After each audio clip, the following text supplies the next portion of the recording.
Welcome friends, it's me Lalitha. இன்றைக்கி என்ன recipe பார்க்கலாமா?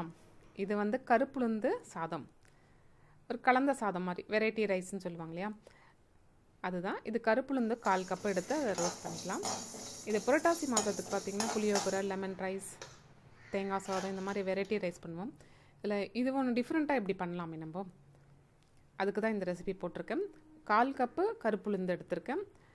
1 டீஸ்பூன் மிளகு, 1/2 டீஸ்பூன் ஜீரகம். இது நான் உடைச்சது வாங்கியிருக்கிறேன். நீங்கள் முழுசு கூட கிடச்சா அதையும் யூஸ் பண்ணிக்கலாம். அதுக்கு மெஷர்மெண்ட் நீங்கள் அதுக்கேற்ற மாதிரி கம்மி பண்ணிக்கணும்.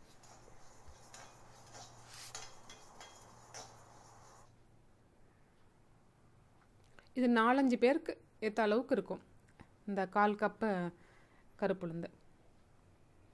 இது கூட காரத்துக்கு 3 காஞ்ச மிளகாய் சேர்த்து ரோஸ்ட் பண்ணிக்கிறேன். அந்த வறுக்க கொஞ்சம் வாசனை வரும், அந்த அளவுக்கு வறுக்கணும். கலர் லைட்டாக சேஞ்ச் ஆகும் கருப்புளுந்து. இது கூட நான் வந்து கொஞ்சமாக வேர்க்கடலை சேர்த்துருக்கேன், ஒரு டேஸ்ட்டுக்காக தான். நிறைய சேர்த்துட்டிங்கன்னா அது கடைசியில் அது வேர்க்கடலை ரைஸ் ஆகிடும். நான் சும்மா கொஞ்சம் டேஸ்ட்டுக்காக.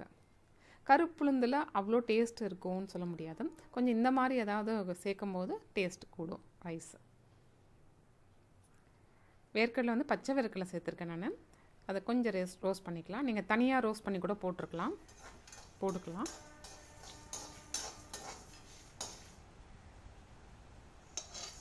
இதை தட்டில் போட்டு கொஞ்சம் ஆற வச்சுக்கிறேன். லைட்டாக ஆறினதுக்கப்புறம் பவுடர் பண்ணி எடுத்துக்கலாம் மிக்சரில். ரொம்ப நைஸ் பவுடரில், கொஞ்சம் கோஸ் பவுடராக இருந்தால் போதும்.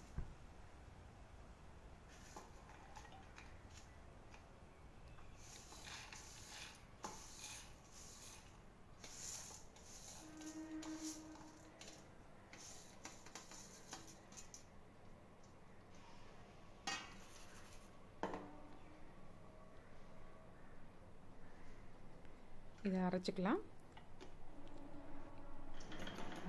இது பாருங்கள், அரைச்சாச்சு. இதில் இன்னும் கொஞ்சம் 4 முந்திரி பருப்பும் சேர்த்துக்கிறேன், அதே டேஸ்ட்டுக்காக தான். அரைச்சாச்சு. இது அப்படியே இருக்கட்டும். தட்டில் கொட்டிக்கலாம். கொஞ்சம் நல்லா அந்த அரைச்சி எடுக்கும் போதே நல்லா வாசனையாக இருந்தது.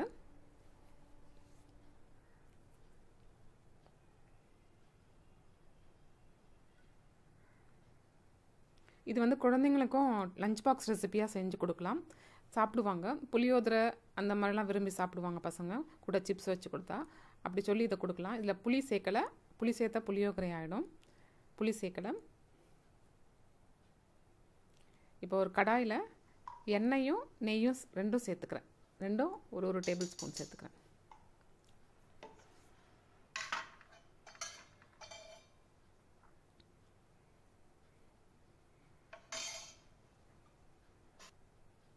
எண்ணெய் காஞ்சிருக்கு. இதில் கடுகு, கொஞ்சமாக ஜீரகம் சேர்த்துக்கிறேன். 1 டீஸ்பூன் கடுகு, 1/2 டீஸ்பூன் ஜீரகம். எல்லாம் பொரிஞ்சு வருது. அடுத்து இது கூட உளுத்தம்பருப்பு, கடலைப்பருப்பு ரெண்டும் ஒரு டீஸ்பூன்.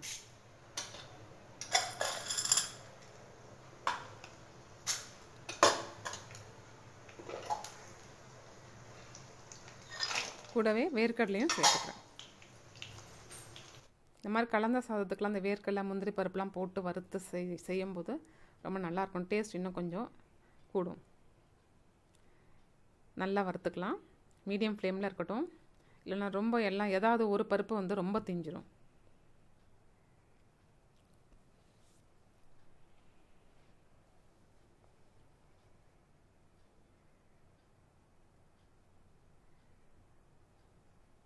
இப்போ இதில் வந்து காஞ்ச மிளகாய் 2 சின்ன சின்னதாக கட் பண்ணி போட்டிருக்கேன். ஒரு பச்சை மிளகாவும் கீரி சேர்த்துருக்கேன். முந்திரி பருப்பும் சேர்த்துக்கிறேன்.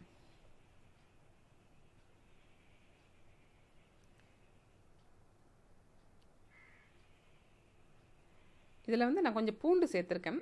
இது வந்து நீங்கள் ஃபெஸ்டிவல் டைம், ஃபாஸ்டிங் டைம், கோயில் சாமி பிரசாதமாக செய்யும்போது பூண்டை வந்து அவாய்ட் பண்ணிக்கலாம்.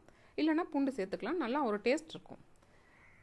இது கூடவே கருவேப்பிலையும் சேர்த்துக்கிறேன். பூண்டு வந்து 1 டேபிள் ஸ்பூன் சேர்த்துருக்கேன்.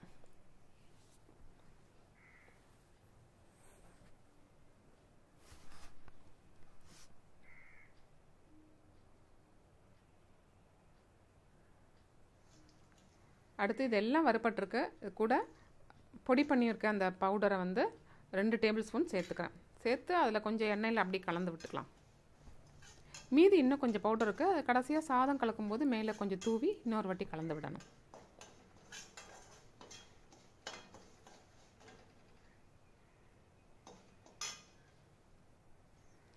டேஸ்ட்டுக்கு உப்பு சேர்த்துக்கலாம்.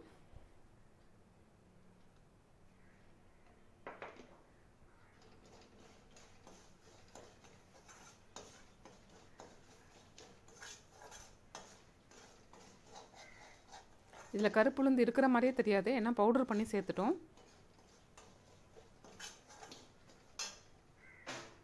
இப்போ கடைசியாக அதை ஆஃப் பண்ணியாச்சு. சாதத்தை போட்டு கலந்து எடுக்க வேண்டியது தான்.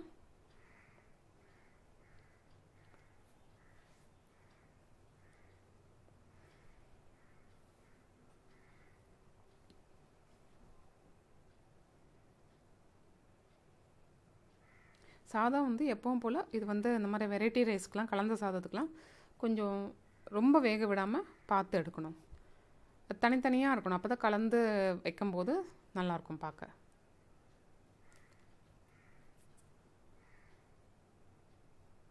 நான் அதை முதலையே வந்து வடித்து எடுத்து வச்சுட்டேன். ஏன்னா சூடோடு போடும்போது கலராக அது அப்படியே ஒரு மாதிரி உடஞ்சிரும். கொஞ்சம் ஆற வச்சு அதுக்கப்புறம் கலக்கும்போது நல்லாயிருக்கும். அதனால் முதல்ல சாதத்தை வடித்து வச்சுட்டு அப்புறமா இதெல்லாம் செஞ்சிங்கன்னா கரெக்டாக இருக்கும் டைமிங். இப்போ இதுக்கு மேலே இன்னும் ஒரு 2 டேபிள் ஸ்பூன் சேர்த்துக்கிறேன் பவுடரை. அந்த அரைச்சி வச்சுருக்க மசாலா பவுடர், கருப்புளுந்து பவுடர். நல்லா மிக்ஸ் பண்ணியாச்சு. நல்லா டேஸ்டியாகவும் இருக்கும். இது கூட அப்பளமோ சிப்ஸோ வச்சு சாப்பிடும்போது சிம்பிளாக ஒரு டிஷ்ஷாக இருக்கும். நான் இது கூட கத்திரிக்காய் செஞ்சேன். கத்திரிக்காய் வந்து வெறும் தக்காளி, கொஞ்சம் மசாலா, உப்பு, அவ்வளோதான். நல்லா டேஸ்டியாக இருக்கும். அந்த தக்காளி மட்டும், வெங்காயம்லாம் எதுவுமே போடலை. நல்லா ஒரு மாதிரி ஜூஸியாக, அது ரொம்ப ட்ரையாகவும் இருக்காது, ரொம்ப கிரேவியாகவும் இருக்காது. நல்லாயிருக்கும் இதுக்கு இதோட வச்சு சாப்பிட்றதுக்கு. செஞ்சு பாருங்கள், எப்படி இருந்ததுன்னு கமெண்ட் பண்ணுங்கள். சப்ஸ்கிரைப் பண்ணாதவங்க பண்ணிவிடுங்க. See you in next video. நல்ல ரெசிபியோட பார்க்கலாம். Thank you. Take care. Have a good time.